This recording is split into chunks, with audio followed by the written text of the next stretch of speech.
This episode of Yesterworld is in part sponsored by all of my amazing patrons, and if you want to help support the making of future content, please check out my Patreon and shop in the description below. And if you enjoy the video, make sure to subscribe and hit the notification bell. In the current age of digital downloads, DVDs, and YouTube uploads of virtually anything you see on TV, it's hard to imagine there was a time when the home video market was a brand new concept. So let's explore 5 stories of lost, destroyed, or locked away television episodes and broadcasts that may never be seen again.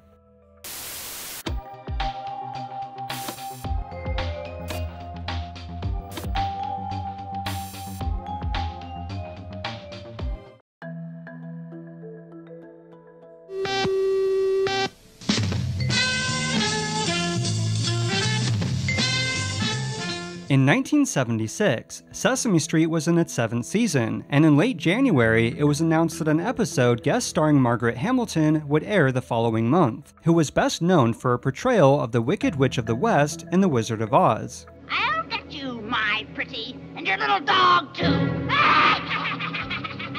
In the episode numbered 0847, the Wicked Witch loses her broom over Sesame Street, and the character of David refuses to give it back out of fear of what she may do with it, so the witch retaliates by threatening to turn Big Bird into a feather duster and causes it to rain in Mr. Hooper's store. But as it turns out, Oscar the Grouch is the only one who isn't afraid, and develops a crush on the Wicked Witch. Ultimately, the residents of Sesame Street help her to get her broom back, and teach a lesson about fear and creative planning. And while the episode aired like any other, within a matter of days, complaints poured in to the Children's Television Workshop from angry parents, claiming the episode frightened or even traumatized their children. But when CTW held a number of test screenings the following month, the large majority of children didn't show fear, but fascination. However, based on the initial complaints alone, the episode was declared as unsuitable, and has never been seen by the public or aired again since, with only a handful of production stills and newspaper articles confirming its existence.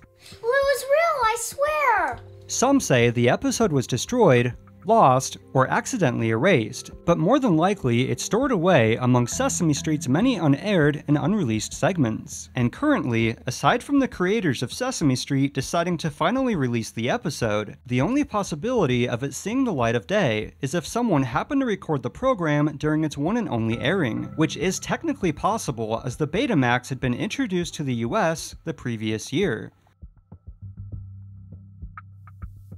If you're a 90s kid who grew up watching television shows on Nickelodeon, you probably have at least some memory of GULLAH Island, the half-hour sing-along program that ran from 1994 to 1998.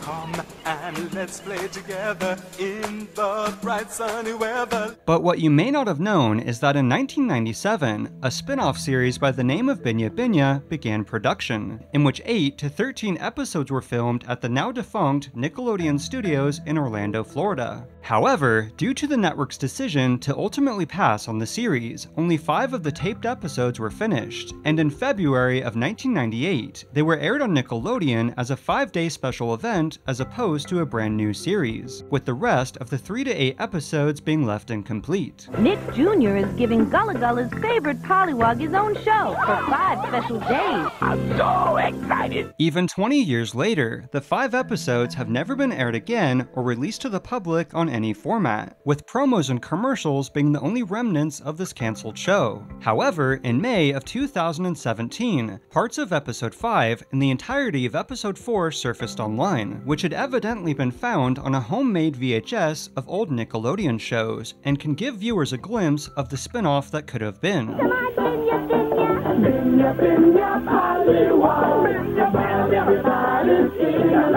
So only time will tell whether any of the 5 completed episodes or the rest of the unfinished ones will ever officially or unofficially see the light of day. In 1963, the first episode of Doctor Who aired on BBC, and within a matter of years, became one of the most popular TV shows in the United Kingdom. But like many programs during the early days of television, Doctor Who fell victim to a lack of foresight in television preservation and archiving. That belongs in a museum!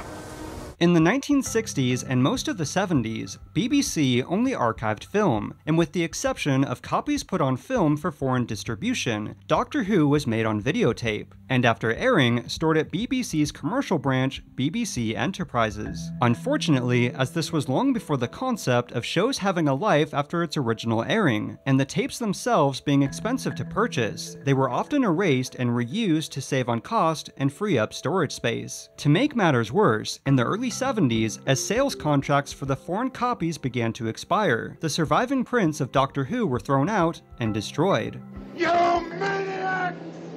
In the late 70s, when fans of the show seeking out older episodes intervened, BBC looked into their archives and made a horrifying discovery. Not a single episode from any of the 253 installments of Doctor Who had survived. So a videotape library was finally established at BBC to avoid future incidents, and the search began for the missing episodes. Through employees of BBC that thought to transfer copies of the show onto film, to tracking down surviving prints at their foreign stations, according to an article published in Doctor Who magazine in 1981, 116 episodes had been recovered. However, as of the end of 2017, 97 are still missing. Luckily, between fan-made audio recordings, segments used in past documentaries, publicity photos, and photographs taken right off the TV when the episodes aired, fans can experience the missing Doctor Who episodes in at least some form, and hope remains that one day they'll all be recovered in full.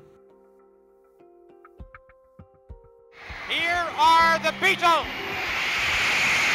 During the mid-1960s, Beatlemania was in full effect, and while the band had performed at countless venues and appeared on dozens of television programs, there's one thing the Fab Four had yet to do: perform on a live television broadcast.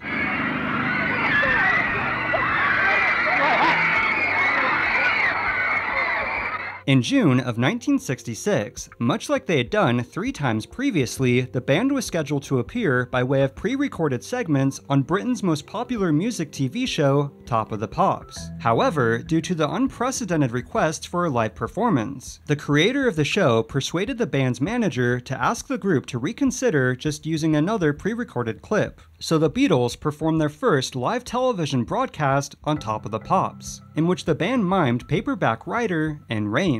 Unfortunately, much like Doctor Who, Top of the Pops fell victim to BBC's practice of erasing and reusing tapes to save on costs and storage space, which included the Beatles' live performance along with the band's 3 previous appearances on the show. You maniac! What made this even more tragic is that the Beatles would only perform one other time on a live television broadcast, in which they played All You Need Is Love for the 1967 Our World event. However, in a poetic twist of fate, in 1965, the Beatles were slated to appear on Doctor Who as themselves in the future. But as the band's manager objected to the use of heavy aging makeup, it was decided to just show a clip from one of their recent performances, which just so happened to be Ticket to Ride from Top of the Pops.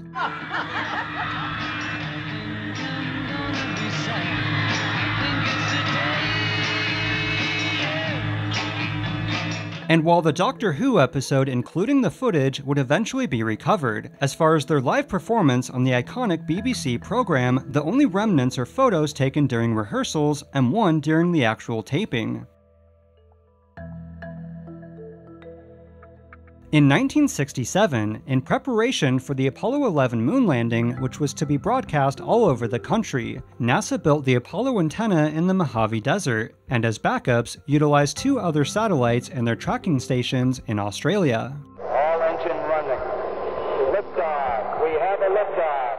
And in 1969, in order to televise Apollo 11 landing on the moon and the astronauts taking their historic first steps, the camera attached to the lunar module from space transmitted the raw signal to the 3 satellites, and once received at the nearby tracking stations, the signal was split 2 ways. One, in which it was recorded without quality loss on the magnetic data tapes, and the other to a slow-scan television video monitor, which produced a stunning crystal clear image. However, as the format of the transmitted edited video was incompatible with television broadcast standards of the time. Television cameras were pointed at the high-quality SSTV monitors at the stations. And from there, through a process a bit too complex to get into here, the converted signal was relayed to another monitor, and it was a combination of these converted signals from the 3 stations that were used for the broadcast scene all around the world.